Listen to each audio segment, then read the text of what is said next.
님 감사합니다. 다음으로는 존경하는 울산 남구갑의 김상욱 의원님 질의해 주시기 바랍니다. 순서를 바꾸셨나요? 네, 그러면 서울 관악갑의 박민규 의원님 질의 부탁드립니다.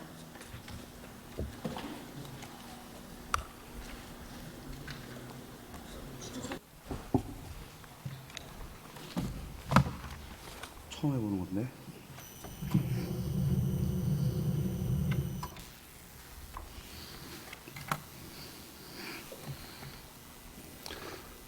네, 서울시 관악구갑 초선 국회의원 박민규입니다. 국회의원이 돼서 처음 앞에 쓴 자리에 국정의 한 축인 국민의힘 의원이 없는 점에 대해서 매우 유감을 표현합니다. 저는 대학때 경제학을 전공하고 행정학 박사를 하면서 국회의원이 되면 정말 대한민국 행정과 재정을 국민의 명에 따라서 잘 관리하고 중장기 재정 계획을 잘 준비해야지만 대한민국의 미래에 희망이 생긴다는 굳은 신념으로 어렵게 국회의원이 됐는데, 저의 첫 예결이 특히 국무위원을 대상으로 한 질의 순서에 국민의힘 의원이 없는 점에 대해서 다시 한번 매우 아쉽다는 말씀을 드립니다. 오늘 제가 드리고 싶은 말씀은, 오늘 우리 기재부 1차관께서 매우 빠른 시일 안에 많이 준비해 주셔서 역시 기획재정부 공무원들이 준비를 잘해서 추경안을 국회에 제출해 주셨고, 그 인사말의 말씀을 좀 다시 한번 강조드리고 싶습니다. 우리 경제가 내수가 부진하고 또 소매 판매가 12분기 연속 감소해서 1분기 실질 소비 지출은 4년 만에 최대폭입니다. 4년 만이라는 건 아시겠죠? 1차관님, 코로나 이후 급격한 위기 이후의 최대폭입니다. 게다가 대한민국 경제의 한 축을 담당했었던 건설 투자는 무려 4분기 연속 감소한 가운데 97년 외환 위기 이후 최대 낙폭 21% 감소했습니다. 1사분기 27년 만입니다. 그 결과 아시는 것처럼 코로나를 보다 더 힘든 민생 경제 어려움과 대한민국 경제 희망이 없다면서 금융 투자, 설비 투자, 투자 경제 심리 모든 지표가 최악이고, 한국 경제마저도 대한민국의 경제 위기를 발표하는 보고서가 갑자기 대통령 선거 이후에 나오고 시작하고 있습니다. 저는 이것이 대한민국 경제를 책임졌던 공무원들과 정치인의 공동 책임이라고 생각합니다. 그동안 대한민국 정치는 양 두 개 정당의 선의의 경쟁을 통해서 나름 열심히 해왔고, 공직자분들도 정말 혼신의 힘을 다해서 국가, 경제, 행정, 사회복지 모든 분야에 있어서 미래를 바라보며 열심히 일해왔던 공직자들이 많았습니다. 하지만 어느 순간서부터인가 공직자들은 그저 윗상관, 대통령실, 청와대 눈치에 보기에 급급했고, 우수한 공직자들이 자꾸만 줄어들면서 정치권 또한 책임이 크다고 생각합니다. 그런 상태에서 이번에 국난을 극복하고 내란을 극복하고 이재명 정부가 국민 통합과 경제 위기를 극복하겠다는 취지로 정부를 출범했고, 이제 한 달도 안 된 상태에서 정말 어려워진 내수 경제를 회복하고자, 힘들어진 국민들에게 희망을 주고자 3년 전에 비해서 반밖에 안 되는 30조 추경을 준비했음에도 불구하고 지난 3년간 여당으로서 책임을 져서 통합의 길에 당연히 응당 답해야 되는 국민의힘 의원들은 자리에 있지 않고, 몇몇 국무위원들 또한 여러 가지 사유로 출석하지 않았습니다. 여기 계신 모든 장관님, 차관님들께 깊은 감사와 고마운 마음을 표하면서 다시 한번 지난 3년간의 경제위기에 책임 있는 국민의힘 여당 의원으로서 책임을 통감할 필요가 있다는 말씀을 꼭 드리고 싶습니다.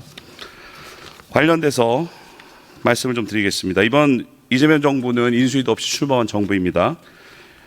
일각에서는 IMF 위기보다 더 심각하다고 합니다. 아시는 분들 아시겠지만 IMF 위기는 그 당시 유동성 외환 위기였습니다.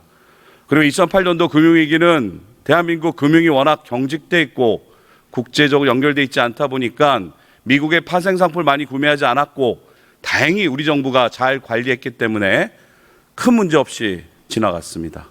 하지만 지금의 경제 위기는 어떤 위기입니까? 구조적인 불황입니다. 대한민국 경제는 더 이상 희망이 없다는 말들로 한국을 떠나고자 아우성치고 있습니다. 금융을 보면 알 수 있습니다. 지난 3년 동안 대한민국 금융에서 의미 있는 투자가 있었던 적이 없습니다. 또한 대한민국 경제의 큰 축을 차지했던 대기업들은 바이든 정부의 무역 정책, 그다음에 자국의 이익을 위해서 대한민국 지난 3년간 제가 알기로 주요 대기업들의 설비 투자의 대다수가 미국에 집중됐습니다. 그럼에도 불구하고 다시 트럼프 정부의 무역 전쟁에서 대한민국 정부는 국회와 힘을 합쳐서 정말 어려운 경제 위기를 극복해야 될 상황입니다. 그래서 저는 우리 애견이로 정책 질의를 하는 입장에서 세부적인 부분에 대해서는 잘 준비해 줄 거라고 믿고 두 가지만 여쭤본 다음에 여기 계신 모든 장관님, 차관님 또한 이 방송을 보시는 모든 공무원분들께 다시 한번 국회가 지난 국회 22대 1년, 21대, 20대 국회보다 저 같은 초선 의원들이 많이 들어왔으니 더 노력할 테니 조금 더 소통하고 조금 더 협력해서 IMF 위기 이후에 김대중 대통령이 DJP 연대를 통해서 정책을 통해 국민을 위해 삶을 책임졌던 것처럼 이제는 우리가 조금의 차이보다도 우리 아이들을 위해서 대한민국 미래를 위해서 그리고 희망이 없어진 대한민국 경제에 새로운 활력을 넣기 위해서 정부와 국회가 솔선수범해야 된다는 말씀을 다시 한번 드리면서 여기 계신 국무위원들과 차관님들께 간곡하게 부탁드리고 저도 앞으로의 의정생활을 이렇게 하겠다는 말씀을 드립니다. 국토부 장관님 계십니까? 제가 잘 예, 국토부 장관입니다. 대한민국 경제의 한 축이었던 건설 경기를 위해서 지금 제가 자료를 보니까 주택기금 관련돼서는 약 한 1,400억인가요? 1조 1,400억 증액했고 감액이 3,000억이 잠깐만요. 주택기금 관련돼서 봤는데요. 제가 지금 예산안 관련된 보고를 받아보니 PF 사업장 말고 집행 가능한 SOC 조기 투자 관련돼서 어떻게 선정한 겁니까? 증액. 저희 국토부 소관 SOC 중에서 금년도에 실제로 돈 집행이 가능한 사업들, 그러니까 지금 공사가 진행 중에 있는 것들 중에서 추가적으로 자금이 내려가면 조금 더 공사를 더 할 수 있는 것들 우선 선정했고요.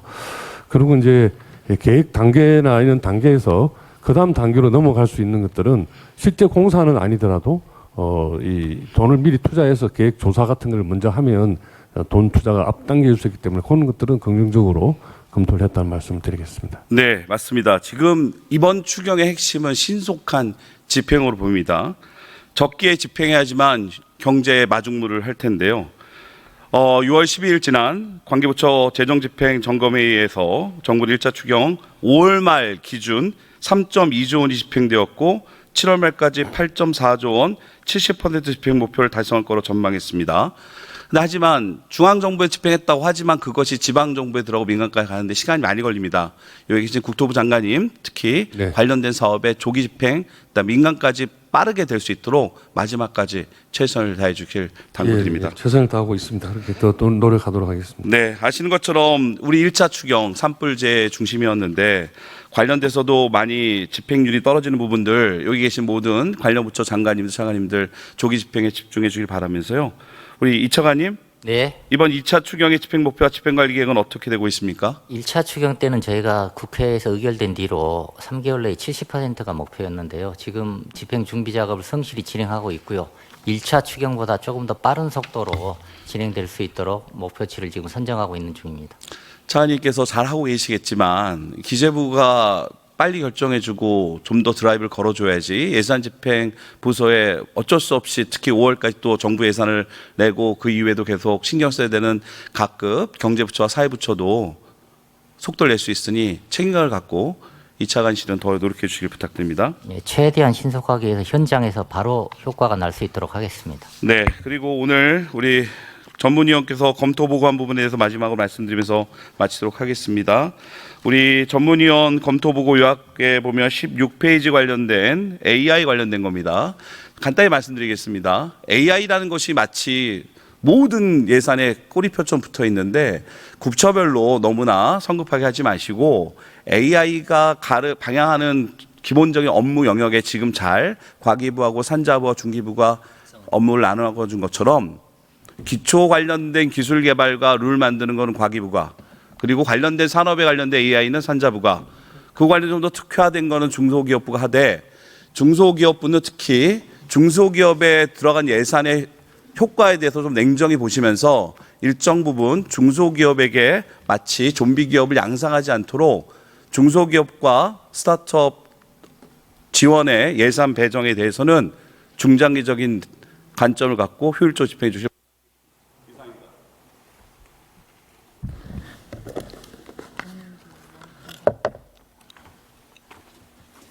예, 수고하셨습니다.